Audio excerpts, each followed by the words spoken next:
Loki is already off to a great start with episode 2 from season 2. I'm really hoping that the show does not follow the same kind of failures that the last few Disney Plus series has fallen into, and hopefully succeeds like season 1, because we got some cool mysteries being set up during this episode, we got some action, and we got some drama mixed in with it. The second episode so far has been great. I really like what they did, because when it comes down to everything, they're doing a good job with this series. At least with the first 2 episodes, I'm already really enjoying it, and I just really like Loki as a character now, and I think Tom Hiddleston does a great job. I really like how Mobius and Loki were bouncing off one another, kind of being like that good cop, bad cop. It was a good time to watch, and I like what they did, especially while they're doing it while interrogating X5, aka Brad. They're making Loki seem like the villain when he really wasn't, and it really shows that Loki is trying to be a better person. He's not that villain he once was. He's trying to be a hero. Also, Casey and Obi are a great pairing, and I was not expecting to love them, but I really like how they are, because Casey is a fanboy of Obi's, because he's like the only person who's read the TVA manual, and he wanted to get Obi to sign it. This episode also just had some cool action with Sylvie and Loki, and I'm looking forward to seeing more of that this season, and I'm sure it's going to come next episode and going forward, and I'm looking forward to seeing them work together. Even though the episode ended in a kind of ominous way, I am hoping that we see more Sylvie, and trying to see what her kind of ties to this entire plot is. I definitely have a feeling it's the TVA being destroyed by the end of the season, but we will see. That was the review, so let's jump into the breakdown of this video, where in last week's episode, it was definitely an exposition episode trying to build up what's going on in the TVA, give us all the little side things we haven't seen before, showing us the timelines converging and causing way too much power going through the loom, and start to build the main plot threads. And then this week, the episode definitely tied into more mysteries, what danger there is, and who the bad guys are going to be for the season. Because last episode, we did have Docs going after Sylvie, which they kind of resolved that by the end of this episode, where I wasn't expecting them to. So Docs was kind of going after Sylvie, but also not at the same time. Docs had darker plans, but we'll get into that once we get near the ending of the episode, because there's a little bit more to talk about. Because we did start off with X5, aka Brad Wolf, who was at his movie premiere in 1977 for Zaniac, where he pretty much just ran off to live his life, because he is a variant and was taken out of the timeline, and he's taken his place back in it. But the cool part is that Zaniac is actually a reference to a comic book character. Zaniac in the comics is a swarm of demonic parasitic creatures that originated from the Dark Dimension, which the Dark Dimension is a reference to Dormammu. Now, this entity would possess a host and cause them to develop an overwhelming bloodlust and desire to kill women, and in the modern era of comics, this entity possessed Brad Wolf. So this is 100% a reference to that, having Zaniac, the film, and also having Brad Wolf being in it. And that's because in the modern era, Zaniac was actually a movie, and once he got turned into the character, he believed he actually was the serial killer he was playing. However, it definitely doesn't seem like it's a demonic parasite. I mean, it hasn't been confirmed yet. There is a chance that he could have been taken over by the parasitic when he went into 1977, but that has yet to be confirmed. So interesting little comic book tie there, and I think that's the only real big comic book tie I did notice during this episode, so let me know if there's any other ones you noticed. The chase scene with Loki and Mobius going after him was fun. Just seeing Loki use his powers is a great time, because it just shows him being a hero, but also still being kind of the trickster, because he uses shadows to grab him and also has his illusions to have multiple Lokis, and even Mobius gets tricked by one of them thinking the middle one's Loki when it's actually the one who's left. And I really like what they did, because after they capture X5, they put him in the jumpsuit and collar that we saw Loki and the other variants in back in season 1. So tying back to the first season and how they were collecting variants and what they would put him in before erasing them from the timeline.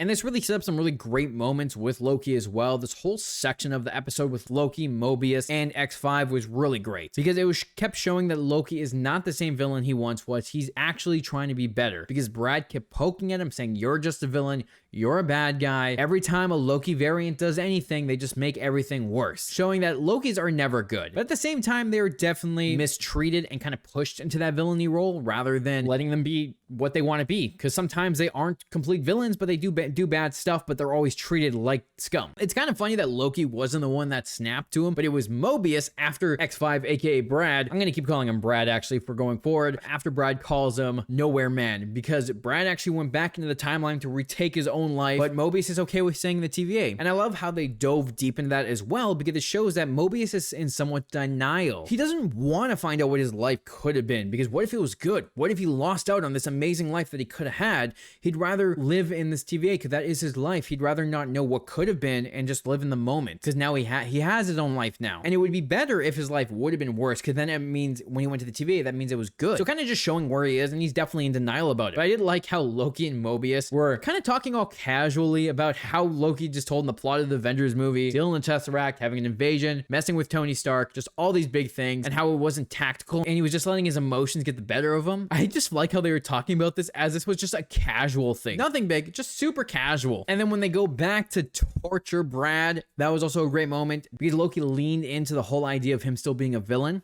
but also leading to showing that he's not a villain, because if he was, he would have killed Brad rather than making him freak out when the cube was shrinking on him. And I think that was a great moment, showing that trickster in him, because Loki is the god of mischief. So I think this episode just did a great job showing Loki not be a villain. And he was definitely trying to be a better person and just doing so much to show that, but also still being the trickster he always is. And it was interesting to find out that Sylvie was still in 1982. She hadn't left yet. So they just went back together at the McDonald's. However, before we get into the ending of the episode, because that had a lot of its own things, let's talk about the new stakes they added in this episode, because the new stakes are probably the most important part of this episode. Like I said, last episode, exposition, setting up the TVA, what's happening at it, and all the different timelines now being branched off, and just chaos in the multiverse and the time stream. Now in this episode, it teased villains, what's going on, and who the bad might be. Because it set up how they're tracking down Renslayer, where she went, the loom overloading and destroying the TVA, and the first thing they need to figure out is who was Renslayer's last communication, which ended up being Miss Minutes. And it turns out when they do get that last location, she is on a branched timeline. Now I'm curious to see which branched timeline she's going to end up being on, but I do have a feeling that she's possibly with a variant of Kang, because I could totally see that happening. And Kang is supposed to appear in this as a variant and possibly more than just one. So I'm curious to see how that's all going to tie into the overarching plot, because that's going to be next episode, is them going after Renslayer. That is next episode. There's no way they set that up for it not to happen directly after. They even point out that Obi can't work on fixing the loom because the blast doors won't open for him and they need Kang to do it. Either that or they need Miss Minutes to hack into it. But we have a rogue AI and a man who is very dangerous, which I have a feeling it's setting up Kang coming back, possibly just a variant, just taking a variant out of the timeline, hoping that he's not as big of a threat as he's supposed to be, and using him to unlock the biometrics for that. It would all work the same because he is just a variant of that other character, and I'm curious to see how they play with that, because I don't think Miss Minutes is going to help them. Miss Minutes is definitely going to be the bad guy, kind of like Ultron. And I also just like the moment when they went into the Obi not being able to fix the loom, because Obi just walks up, we're all gonna die, which is just so funny. I think Obi has a great attitude to him. However, I have a very suspicious feeling that he might be a bad guy, only because he knows so much about the TVA. He made the TVA handbook,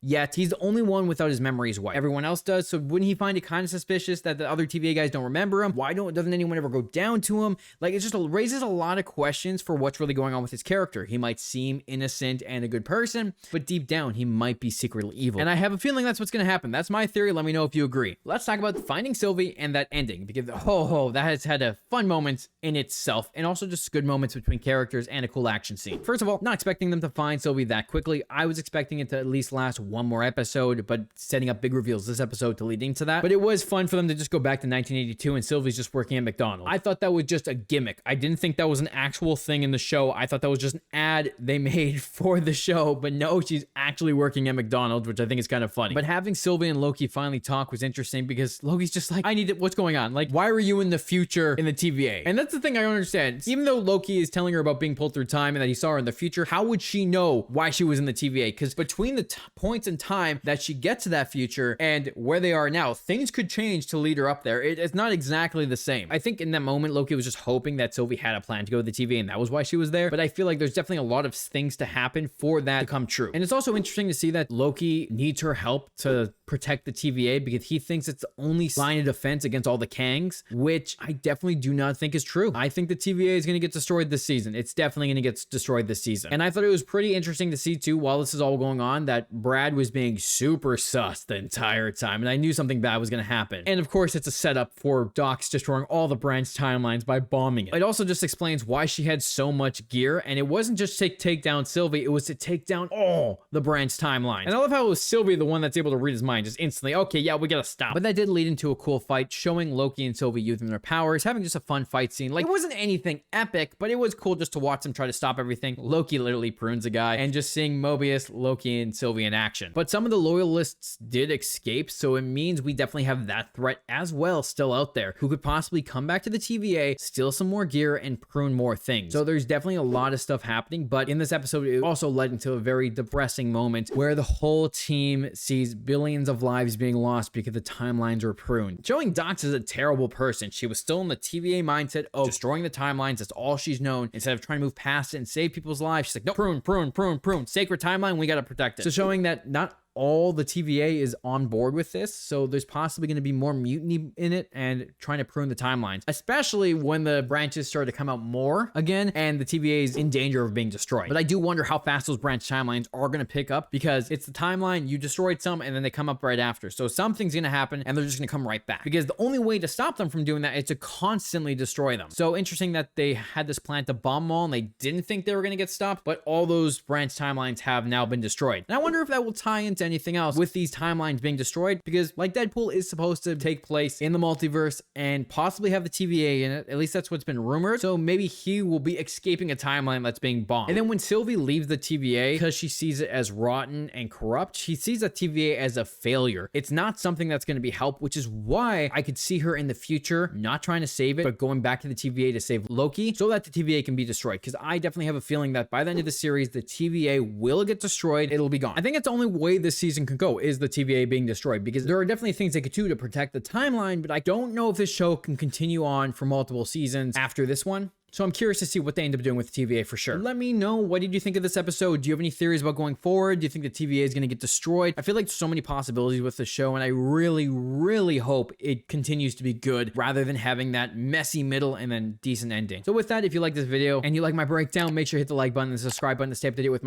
all my Marvel breakdowns, as well as my DC ones, because now I do have Doom Patrol going on once again, and they'll be running consistently for the next 4 to 5 weeks. Thanks for watching, and I'll talk to you next week when we watch another episode of Loki Season 2.